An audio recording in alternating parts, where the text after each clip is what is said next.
Oh, we are live now. God. Good evening, Winnipeg, and welcome to another episode of the Kuya Noel and Tito Aldo show. Tonight, we're virtually going to the east side of downtown Winnipeg. We're virtually going to Transcona as we welcome Councillor Shawn Nason, the City Councillor for Transcona Ward. Applause. Good evening, Councillor Nason. Good evening. Well, I'm actually, I came to downtown. I came to City Hall because I wanted to be at the center of where all the action's happening, Oh, and also has very high speed internet. So there you go. And you are, although you cannot see me, we are both being seen or watched live on Facebook today. So good evening to all of you, and shout out to all Transconians out there. Transcona people, shout out. First of all, I would like to ask Councillor Nathan to give us a bit of a background about Transcona. I know for a fact that it used to be a separate city from Winnipeg, right? It used to be a city of Transcona. Tell us about its history and rich culture. What is Transcona, Councillor? well, Transcona is a hub for CN Rail. I think Lord Strathcona and those guys came together and they started up the CN yards there, and it became quite the rail hub. But we've also got a very rich manufacturing industry. We've got New Flyer out there. The freshwater fishery is still going along. I don't think it's as good as it used to be. It was a federal fishery. We've got the Canada Revenue Agency. We've got Club Region Casino. It is just over 100 years old, Transcona. We celebrated the centennial, I believe it was 2012. I didn't grow up in Transcona. I actually grew up in New Brunswick. So my history in Transcona is just over 20 years. And it's a lovely little town. And even though we're part of Winnipeg, we still feel we're pretty separate because we have a very vibrant downtown center in the community. Yeah, yeah. Talking about vibrant downtown in Transcona, I would love to say city of Transcona, and you are the city mayor of Transcona. Now let's talk about the modern Trans. It's new in Transcona, and what are your programs to promote tourism industry in that area, in that ward, Councillor? Well, from a perspective of Transcona, it is a very growing community. We've got lots of new houses. We got some old houses it's a very affordable part of the city to live in. You can still get a very nice house for just over a couple $100,000, which is getting harder and harder to do in Winnipeg. We've got lots of active transportation trails. It's called Transcona Trail. We've got a museum right in downtown. It's the Transcona Museum, of course, because we are Transcona. Centennial Square, we've got the Transcona Aquatic Center, one of the newest aquatics facilities in the city. It's outdoors, got a couple slides, got a zero entry pool, got a splash pad right beside it, lots of sports fields. Just there's not a lot to do in the community when you come out to see us, along with lots of places to eat. Yeah, I have a good friend, my coworker.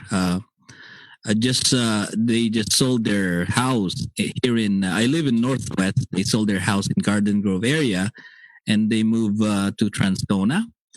And as we all know, there are lots of immigrants coming in Manitoba.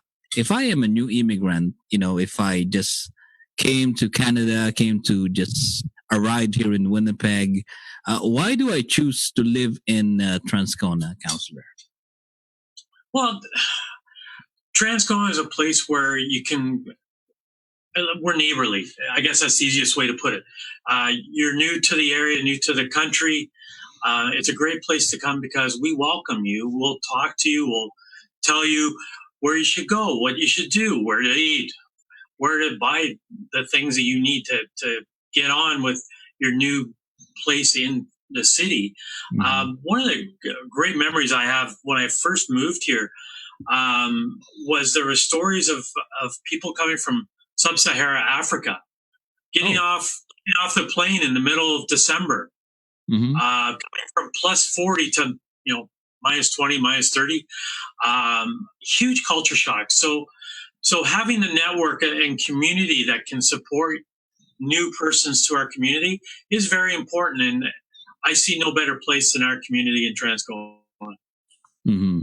As I mentioned to you earlier, Counselor, I live in the north end part of the town, and obviously the crime rate here is, challenging, right? Crime rate is in order. We all know about that. It's challenging here. How safe is Transcona's neighborhoods compared to other areas, particularly in the north end, northwest part of the city? Yeah, over the last year, we've had actually in Transcona, we've had a couple crime town halls. We had the district inspector come out and talk to the community, just to talk about what's going on. We have petty crime, but for the most part, the stuff that's going on is not happening from people in our area. That it's people taking the bus, riding vehicles, stolen cars, coming in and causing some of the mayhem. What I always tell our residents, and Transcona is relatively safer than some of the other parts of the city, but I always tell them, it's like, if something's gone, if you lost your Tim Hortons money in your vehicle because you forgot to lock it, you need to go online and file a report. It's so easy, because we were told time and time again that the Winnipeg Police Service is doing data-driven policing. So in order to know what's going on, they need to know. And the easiest way to do that is by reporting the crimes. Now let's go inside. You're literally inside the city council building right now, and let's go inside the city council. Last Friday was your regular council meeting, if I'm not mistaken. And last Friday, I believe the city council passed a motion to create more wheelchair accessibility on transit buses. I believe that you previously brought this forward in a community committee meeting. Councillor, is it true that Winnipeg is behind in compared to other jurisdictions when it comes to wheelchair space on fixed route transit buses? And can you tell us more about the motion that you brought to the council? It's a very detailed motion. So given our limited time, I'll just try to give the highlights. Working with Patrick Stewart from the Independent Living Resource Center, several months ago, I tried to articulate what he was looking for, or what they were advocating for, and unfortunately, I misconstrued what they wanted. Even though they tried to correct that at the time, the public service went ahead and created a report that we didn't want, which had a very big sticker price to make a third spot for wheelchairs. But what they're looking for now is they're looking for the ability to be able to maneuver in the area and to make the spots priority. They're courtesy now. So priority is, if somebody is disabled, is getting on the bus, you need to move for the person. There's no ifs, ands, or buts. Now the situation might be if there's a family with young children and there's nowhere to go, we need to figure that out, and how that comes back will be part of the report. As far as lagging behind, there's a lot of changes going on with the Accessibility for Manitoba's Act. I'm somewhat lucky and attuned to it, because in my prior role at the province, I was assistant, a special assistant to provincial minister responsible for families, and disability services was part of that role. So I've worked on the customer service standard that makes up part of the Accessibility Act, and we've got a long way to go. Transit Plus has been a big thorn in my side since being elected. There's areas in my community behind Costco that people started moving into weeks after I was elected. Brand new area, just off a transit route. I think the distance from a route was 585 meters. And because they were 85 meters longer than policy, they were not able to use Transit Plus, even though at their prior house they were able to leverage that program. So I've been fighting for a year and a half to get that 500-meter rule eliminated. Something that the Ombudsman of Manitoba told them, you're wrong with it. And it still took over a year for them to do something. We work at the speed of a snail here at times, and it's frustrating.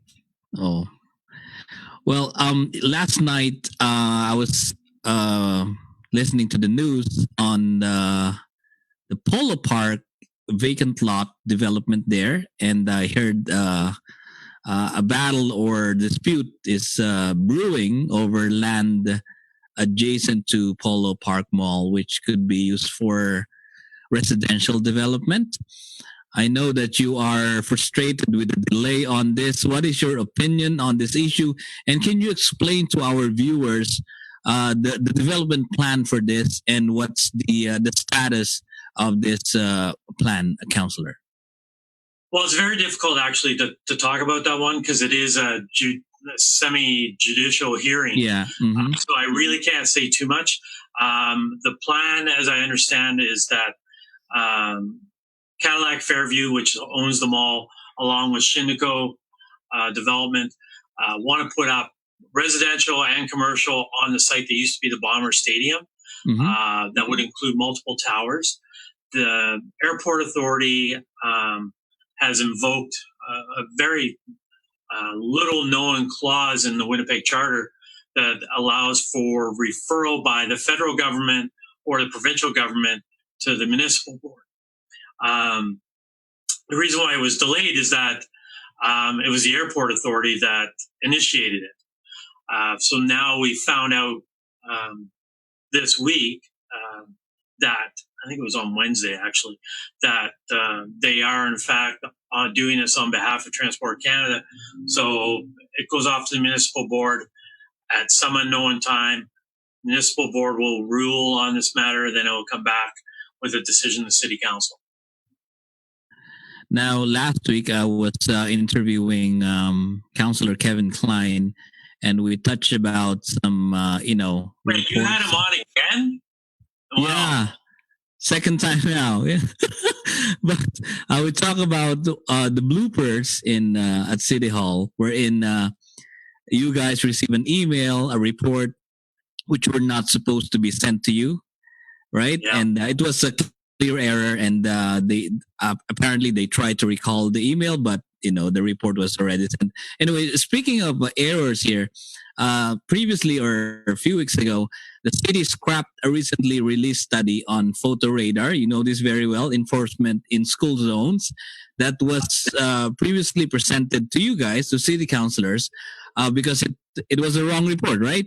I understand that you requested this report from the city. Can you tell us more about this error, and was it fixed? Did you finally get the right report? And speaking of these errors, as I discussed it with Councillor Kevin Klein, in your opinion, who should be accountable for these types of, releasing wrong information, providing and these errors inside City Hall? Well, the challenge with the photo radar straight off the hop and having to request a report that takes over a year to get is the lack of transparency. In my opinion, this data should be publicly available and on a regular basis. Not every year. It should be every quarter. Let's know where the bad spots are, where photo radar challenges are. It's not something that's going to correct the behavior by keeping, giving tickets out, right? It's punitive only in the financial sense, not in the changing behavior sense. So, getting that ticket 2 weeks later it's not the solution. To me, it's, if you've got an area that's getting lots of problems, you have a police officer stationed there. After a certain amount of time, you have a clip level, and once it gets to that level, you replace that static with a physical officer or maybe some other form of enforcement official that delivers that message, right? That slow down, right? We've got these zones, but getting bad data leads to bad decision making, it's really challenging when that happens. I'm frustrated over that. It does seem to indicate that the 30 kilometers hour zones aren't really being the problem areas. It seems more the 50K are the problem. Okay, now is this another good news? This is a tandem project for you and Councillor Klein. Restaurant owners, independent restaurant owners, listen to this. You, Councillor Nason and Councillor Klein, put forward a motion at City Council for special offer package to independently owned restaurants for a half price specials, namely 50% off from property taxes and 50% off from business taxes to help independent restaurant owners recover as a result of this impacted by COVID-19. Can you share this good news to our viewers out there, especially those who are independent restaurant owners? Give us more information on how would this work if this motion would push through. Councillor Nason, go ahead. Well, the challenge is that COVID-19 is affecting restaurant owners, affecting every aspect of our economy. I feel that we're not doing enough. Business taxes, I believe, came due yesterday or today, one of the two. So if business has been closed for the last 2 months, it makes it very difficult to make those payments. So trying to find a way that we can help businesses from falling into default, from failing, because these are small businesses. They're not big conglomerates like, I'll say McDonald's or Burger King that have that, extra cushion. Now, understanding that a lot of McDonald's are owned by franchisees and there's a lot of money tied up. Same with Tim Hortons, a lot of money tied up in franchises. But it's, those people are providing work and income to others. So if we can help them in the short term, I think it helps all of us as a community to go forward. The blue light special, 50% off. Yeah, it's probably a pill that's difficult to swallow for the city, but at a time when we're talking about draining the financial reserves, I think this is a very important thing to look at to see if it will maintain some of these businesses, mom and pop restaurants that a lot of our community members enjoy, that they stay open as they try to reopen under phase 2 of the provincial health order. If this would be approved, this 50% off from property taxes and business taxes, if this will be approved, what are you thinking of the timeline? How long would this program be effective? I didn't pull that specific document out for today, but a lot of the things we're looking at right now are up to the end of August. Mm-hmm. Kevin and myself, we're looking at this. We're thinking we're 12, 18 months.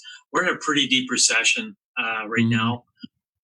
There's talk about, this going on longer, if possibly another, hit of the virus coming through in the late fall.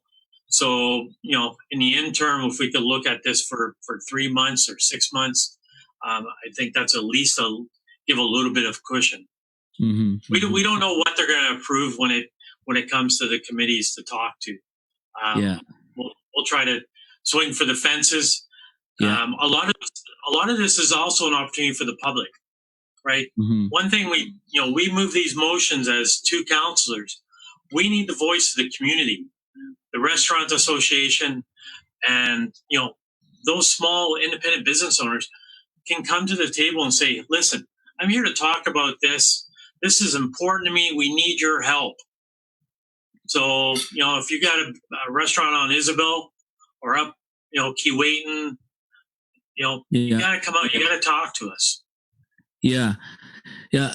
Related to that, I actually interviewed the owner of Silver Heights Restaurant 2 weeks ago or 3 weeks ago, Tony Tawiki. and we talk about the challenges of operating a restaurants, especially in these times. And he's also I believe he's the acting chair of the Manitoba Restaurants and Food Services Association. So if you're listening, Tony, this is your chance. Maybe should connect to Councillor Shawn Nason and Councillor Kevin Klein for that advocacy, for that motion to help independent restaurant owners. And shout out. Yeah, go ahead, Councillor. Go ahead. Maybe I'll have to go over for some of his world famous ribs because I definitely enjoy those. There you go. Yeah, we call him every time we go there. People call him there the mayor of St. James. Yeah, Tony Sawicki. All right, shout out to Tony. Yeah, he's a good guy. Anyway, let's talk about. I know we have a limited time here, and you are not an EPC member. Is that right, Councillor? You're not, eh? No, I don't get the extra pay committee perks. Okay, so you are, both of you are, should I say, critical of the leadership of the incumbent administration, which is good. This is democracy, right? We need that. We need some fiscalizers. We need someone or individuals, elected officials who will, look at the transparency and the on how the city is being administered or being run. In line with that, on Mayor Brian's leadership, what can you say about the leadership in general of Mayor Brian Bowman? Why did you laugh? Well, it just goes back to yesterday's council meeting.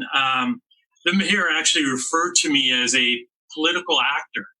I think he just used the term actor because I've worked federally in the Conservative Party. I worked provincially in the Progressive Conservative Party. Okay. And now I'm elected as an independent, not tied to a party. My beliefs are conservative. There's many in council that would be considered on the Social Democrat side. The challenge is the mayor is operating as if it's a two-party system. There's the mayor's party and then everyone else. Mm-hmm.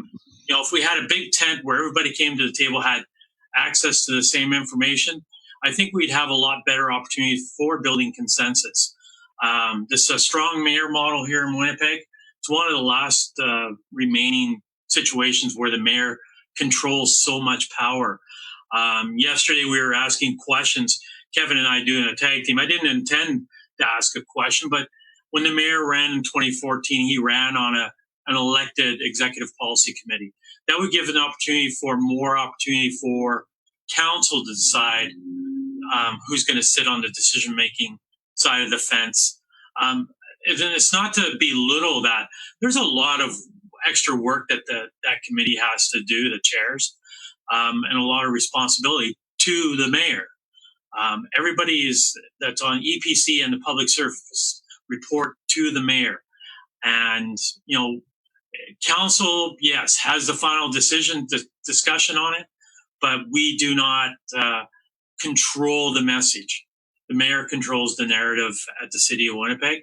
And I think that's somewhat what upsets the apple cart is that I've always said, if I see something that's wrong, I'm going to say something.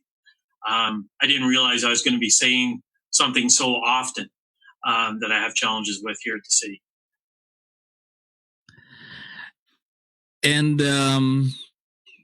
as I was saying, both of you, Councillor Kevin Klein, and you are, known for being the watchdogs, and we people appreciate that actually, because we need people like you who advocate on different issues that are happening in the city. So, lastly, what is your message to all Winnipeggers, not only Transconians out there, as we slowly open the doors of the city and the province and live the new normal after this? Or we're not yet done, but as we move forward to defeating this pandemic? Well, the thing of it is especially in our rich and vibrant Filipino community. It's the getting together, family. I know how important that is. The social gatherings, the going to the parks and celebrating together, going to church. That's the one thing that's been lagging from the perspective of the new normal, is being able to get back, building that sense of community back at our places of worship. But when we do that, we need to make sure that we're doing it safely. I know it's not required, but we have, they're asking people when you're out in those gatherings to, social distance from others that aren't in your family unit, but to wear a mask where you can. Yep. Frequent hand washing is what's recommended. But when we get into the new normal, it's just be as cautious as we can, be respectful. I've seen lots of people getting very upset out in public, and we just have to remember that we're all human and we're all learning to adapt to the new way of living life to the fullest that we can. There you go. And segue to that, I just read in the news today that there will be they say a big rally about opening the city or the province in front of the ledge this coming Saturday. Yeah, they had that today, I believe. Oh, they had that today? So I didn't. So I haven't. There was no storms. There was no severe weather warning today, so they protested today. Okay, so because there was supposed to be some storm. Listen, I did want to mention one thing. Yeah, go ahead. There is something that I'm trying to ask Councillor Rowlands yesterday. There was an incident involving a mixed breed dog where it attacked and unfortunately led to the death of another dog. That happened in River Heights area a couple weeks ago. The dog that did the actual deed is still remaining in the home with the homeowner, which is a challenge. But the councillor, as part of her chairmanship, will be holding a dangerous dog hearing. So she didn't get into too many details. But I really am looking to change our laws that aren't focused on breeds, but more on the deeds. Bad ownership is the problem for the most part. Not licensing your dog, not getting them spayed or neutered, getting, proper training and being responsible pet owners. If you have an animal, please license it. And if you need help to learn how to deal with it, seek that help out from the Humane Society. Yep. Because having a good dog, having a good pet of any sort, the key is to have good owners. And I wanted to put that message out while I had the opportunity. There you go. Thank you for sharing that message, Councillor. So as I told you earlier, we are using a free subscription of Zoom. So our time is limited. There's always a next time, Councillor. We'll talk to you again next time. But before I let you go, I would like to thank our sponsors here. We would like to give a shout out to all of our sponsors. Attorney J.B. Casares of Casares Law Office, Roch Maintenance, Annalyn Esteban of Canyon Water, Don Fernandez of Witty Pinoy T-shirt, Aldous Guzman of Chapelon Jeepney Restaurant, M&M Healthcare Services, Patricia Salcedo's Therapeutic Massage, Will Galt of Willy Dogs, my favorite, Kuya's Food Service Deliveries. Yeah, Willy Dog. Yeah, Will Galt. And DIL Smith section on Lansdowne. So there you have it, ladies and gentlemen. We are honored to have him here tonight, the Councillor of Transcona Ward, Councillor Shawn Nason. And thank you very much, sir. Thank you. Have a great rest of your weekend. There you go. So this is Kuya Noel on behalf of our director, Aldous Guzman. Always remember, advocacy always works. Have a good evening and have a good weekend. Bye now. Bye-bye. Bye.